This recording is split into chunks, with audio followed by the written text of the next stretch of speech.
नमस्ते बच्चों। आज मैं आपको चैप्टर 7 पढ़ाऊंगी, सप्तमः पाठ। और हमारा टॉपिक है सफलम तस्य जीवितम, सफल हो सबका जीवन। तो ये श्लोक बहुत अच्छे हैं, सारे श्लोक इसमें बहुत अच्छे बताए गए हैं। और चैप्टर पढ़ने का माध्यम है हमें कि जो चीज़ हम पढ़ते हैं उसको अपने जीवन में ढालना है, हम उसे ढालेंगे। और ये 5 श्लोक इस चैप्टर में हैं। 5 श्लोक को मैं थोड़ा टाइम अवश्य लूँगी आपका, और बड़े अच्छे से मैं इसका विस्तार से आपका वर्णन करूँगी। और बेटा आप लोग जब इसको पढ़ेंगे ना, समझ आएगी और सोचिएगा कि आपकी लाइफ किस तरह से होनी चाहिए। वाणी रश्वती यस्य यस्य श्रृण्वति क्रिया, लक्ष्मी दानवती यस्य सफलम तस्य जीवनम। जिसकी वाणी रश्वती हो यानी मधुर हो, बहुत अच्छी हो। यस्य श्रमवती क्रिया, जो व्यक्ति बहुत मेहनती हो, उसकी क्रिया जो हो वह बहुत श्रमशील हो, मेहनत वाला हो। और अगर उसके पास लक्ष्मी है तो वह दानवती हो यानी देने वाली हो, उसे दान करे। सफलम तस्य जीवनम, उनका जीवन सफल है। यानी कहा गया है आप बच्चों के लिए कि आपकी जो वाणी है वो रस भरी हो, अच्छी मधुर बोलिए, आप मेहनती बनिए, आपके पास जो लक्ष्मी हो वह दान कीजिए, तभी आपका जीवन सफल होगा। सेंस तो यही है इस श्लोक का कहने का, लेकिन मैं एक एक शब्दार्थ और भावार्थ और अन्वय से आपको अर्थ स्पष्ट कर देती हूँ। अन्वय, यस्य वाणी रस्वती, जिसकी वाणी रस्वती हो। यस क्रिया समवती, रस्वती मतलब होता है मधुर, आनंद युक्त, इसका अर्थ यही होता है। यस क्रिया समवती, और जिसका क्रिया जो है वह श्रम हो मतलब मेहनती हो। यस लक्ष्मी दानवती अस्ति, यानी जो लक्ष्मी को दान करने वाला हो। तस जीवनम सफलम, उनका जीवन सफल होता है। सुभाषितम का ये श्लोक है। अब मैं इसका भावार्थ से अर्थ बताती हूँ।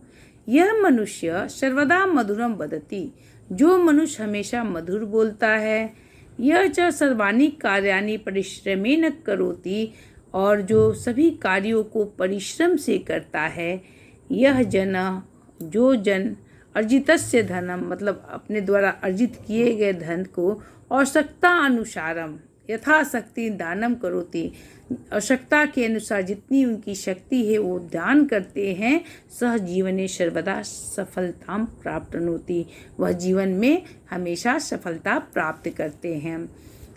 एक बार फिर इसका मैं भाव बता देती हूँ कि मनुष्य के अंदर उनकी वाणी आनंद से युक्त होनी चाहिए, उनकी क्रिया मतलब मेहनती वो हो, उनके पास जितनी लक्ष्मी है अपने इच्छानुसार जितने उनकी शक्ति है दान करें, वैसे व्यक्ति का जीवन सफल होता है। अभी आप बच्चे हैं, बड़े होंगे इसी तरह के वर्क आपको करने पड़ेंगे। क्वेश्चन नंबर 2, क्षुधा समम ना अस्ति शरीर पीडनम, यानी क्षुधा मतलब क्या होता है? क्षुधा पेट की भूख को बोलते हैं। तो उसके समान शरीर को कष्ट पहुंचाने वाला कोई नहीं है। जब भूख लगती है तो मनुष्य कुछ भी खा लेता है।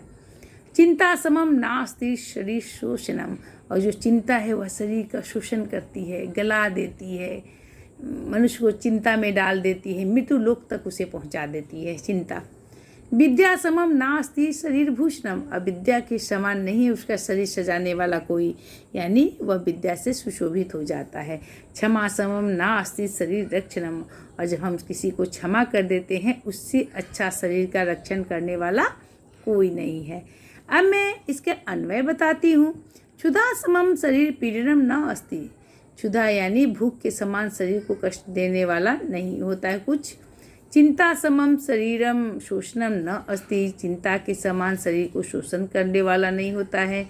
विद्या समम, विद्या के समान शरीर भूषणम न अस्ति, शरीर का कोई भूषण नहीं होता।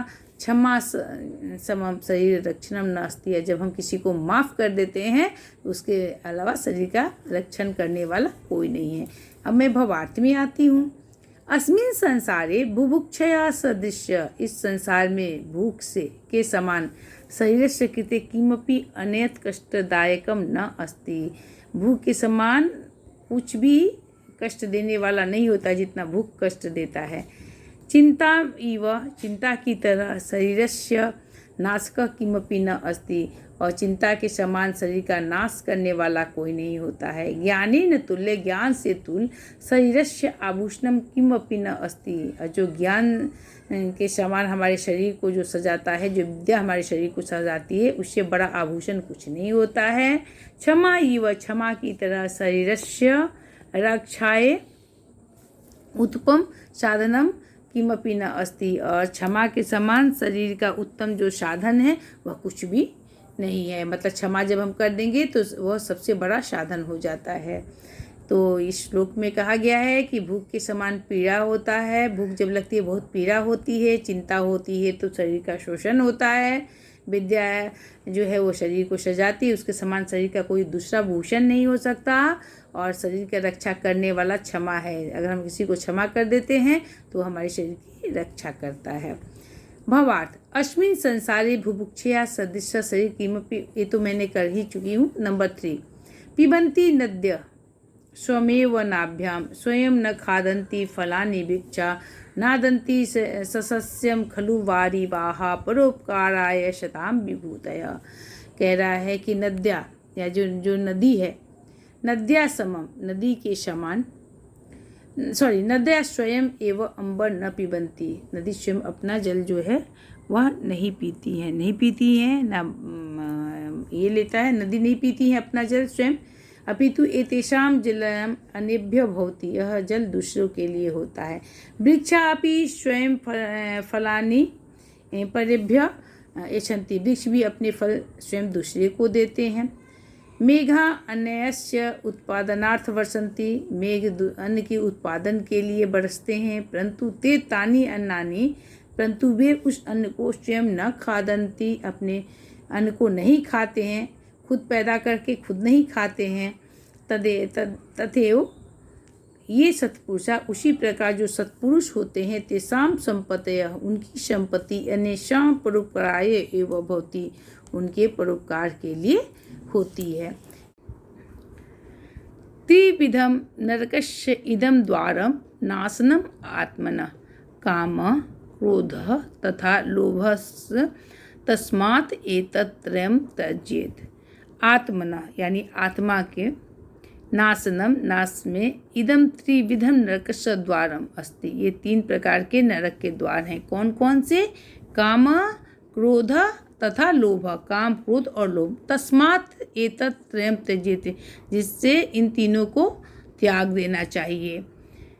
भावार्थ से मैं बताती हूँ। अस्मिन् लोके, इस संसार में, काम क्रोध लोभ च एतानि त्रीणि नरकस्य द्वाराणि कथ्यते, इस संसार में काम क्रोध और लोभ ये 3 नरक के द्वार कहे जाते हैं। येषु मनुष्येषु, जिन मनुष्यों में, एते दोषा भवन्ति, ये दोष होते हैं, तेषां पतनम निश्चितम एव भवति, उनका पतन निश्चय ही होता है।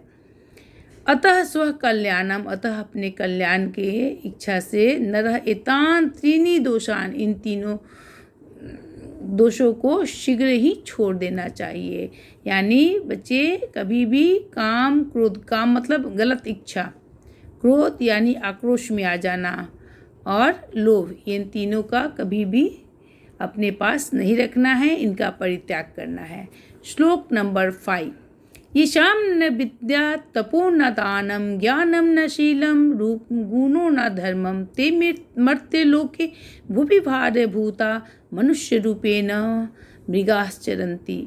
यानी जिनके पास, येषां न विद्या, जिनके पास न विद्या है, न तप है, न दान है, न ज्ञान है, न शीलता है, न गुण है और न धर्म होता है, ते जना, वे लोग, मर्त्यलोके यानी इस मरणशील संसार में, भूवि यानी पृथ्वी पर, भारभूता भार के समान है, मनुष्य रूपेण मृगा इव चरन्ति, मनुष्य का चोला पहने हैं लेकिन मृग की तरह भ्रमण करते हैं। यानी जिन मनुष्यों में विद्या नहीं है, तप नहीं है, दान नहीं है, ज्ञान नहीं है, शील नहीं है, गुण नहीं और धर्म नहीं है, वे लोग इस पृथ्वी पर पशु के समान, उनकी संज्ञा दी गई है, वे पशु के समान इस पृथ्वी लोक पर, मर्त्यलोक पर भ्रमण करते हैं।